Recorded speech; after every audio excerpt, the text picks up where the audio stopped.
جس کا ذکر عبادت، جس کو دیکھنا عبادت، جس کے ساتھ ساتھ چلے حق، جس کی پاکی کا گواہ خود رسول خدا، جس کو ستانا نبی کو ستانا، جس کے جود و سخا پر آیت گواہ، جس کی طہارت کا اعلان حدیث قصہ، جس نے حالت رکوع میں کی زکوٰۃ ادا، جو شب ہجرت تلواروں تلے سو گیا، جس پر ہو میری جان فدا، وہ ہے میرا مشکل کشا، میرا مولا علی۔ آج 13 رجب المرجب، وہ مبارک دن جب آغوش مصطفیٰ میں ابو تراب آئے، بندگان خدا کو خلیفہ، اہل ولا کو مولا،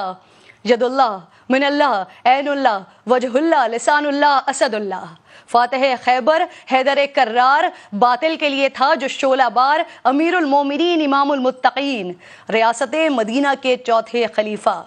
حضور نے کہا جسے بہترین بستر مرگ پر بنا جو امین، جس کی شادی کا فیصلہ ہوا عرش برین، 40,000 فرشتے تھے حاضرین، جس کی عداوت ہے قابل نفرین، ذہانت میں بے مثال، بہادری اور شجاعت میں باکمال، چیف جسٹس آف ریاست مدینہ،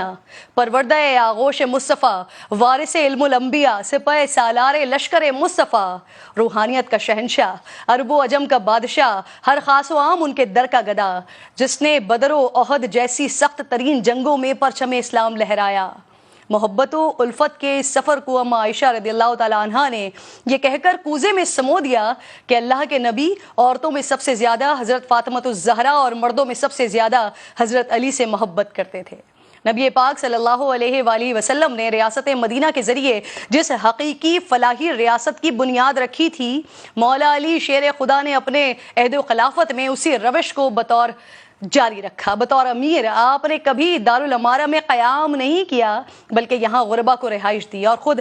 اپنے کچے مکان میں ہی رہے۔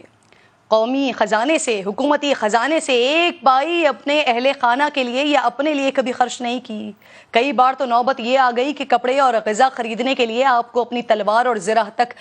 فروخت کرنی پڑ گئی۔ چشمے فلک نے وہ نظارہ بھی دیکھا کہ مسلمانوں کا خلیفہ جو کی روٹی پانی میں ڈبو کر کھاتا تھا، اور روٹی بھی جو اس قدر خشک اور باسی کے ہاتھ سے ٹوٹتی نہیں تھی۔ آپ اسے زانوں سے دو لخت کیا کرتے تھے، اور جب کسی نے حیرت سے پوچھا کہ یا امیر المومنین، آپ روٹی کے خشک ٹکڑے کھا رہے ہیں، تو فرمایا رسول خدا صلی اللہ علیہ وآلہ وسلم اس سے بھی زیادہ سوکھی روٹی کھایا کرتے تھے، اور میرے کپڑوں کی بنسبت زیادہ کھردرے کپڑے پہنا کرتے تھے، اور اگر میں نے حضور کے طریقے کو چھوڑ دیا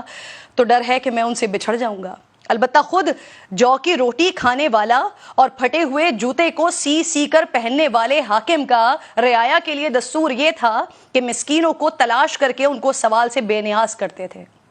غریبوں کو تلاش کر کے ان کی حاجتیں پوری کرتے تھے، اور پھر جب رات گہری ہو جاتی تو دیگر امور سے الگ ہو کر عبادت میں مشغول ہو جاتے تھے۔ آپ کی شہادت کے بعد فقراء اور مساکین کو علم ہوا کہ تاریکی شب میں ان کی مدد کرنے والا، بوریاں اپنی پشت پر لاد کر اناج بانٹنے والا تھا کون۔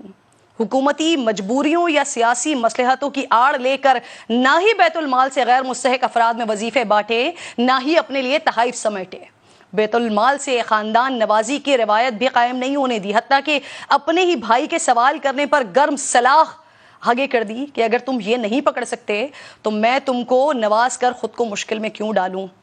فتنوں اور پرآشوب حالات کے باوجود مخالفین کو زیر کرنے کے لیے کبھی ہیلا و فریب سے کام نہیں لیا، حکومتی اختیارات کو ذاتی انتقام کے لیے استعمال نہیں کیا، بہتان تراشی نہیں کی، کسی کو جرم سے پہلے سزا نہیں دی، کسی پر اس کام کا الزام نہیں لگایا جو اس نے کیا نہیں، اور سیاسی مصلحتوں کے پیش نظر مجرموں کو بھی کبھی معاف نہیں کیا۔ صوبے کی گورنری کے لیے اپنے خاندان اور قبیلے کو ترجیح دینے کے بجائے اہل افراد کی تقرریاں کی، خیانت کاروں کو عہدے سے دور رکھا، اور جنہیں منصب دیے ان کی کڑی نگرانی بھی کی، مواخذے بھی کرتے رہے۔ جس طرح دوسروں کے احتساب میں سخت تھے، ویسے ہی اپنے قانونی اور عدالتی معاملات میں بھی برابری کے قائل تھے۔ حاکم وقت اور امیر المومنین ہونے کے باوجود قاضی القضاء، جس کو موجودہ زبان میں چیف جسٹس کہا جاتا ہے، ان کے سامنے ایک عام فرد کی حیثیت سے جاتے تھے، بار بار طلبی پر حاضر ہوتے۔ قاضی امیر کے عہدے سے مروب نہیں ہوتا، اور امیر بھی فیصلہ اپنے خلاف آنے پر اسے خوش دلی سے قبول کرتے۔ اے مملکت خداداد پاکستان کے حکمرانوں، کیا علی المرتضیٰ کی پیروی کرو گے؟ ان کے طرز حکمرانی کو اپناؤ گے؟ ورنہ جن حالات میں 70 سالوں سے ہیں مزید 70,000 سال بھی رہ سکتے ہیں۔ امید اور دعا یہی ہے کہ اللہ مجھ سمیت تمام اہل منصب کو خلفائے راشدین اور اہل بیت و اطہار کے طریقہ کار پر چلنے کی توفیق عطا فرمائے۔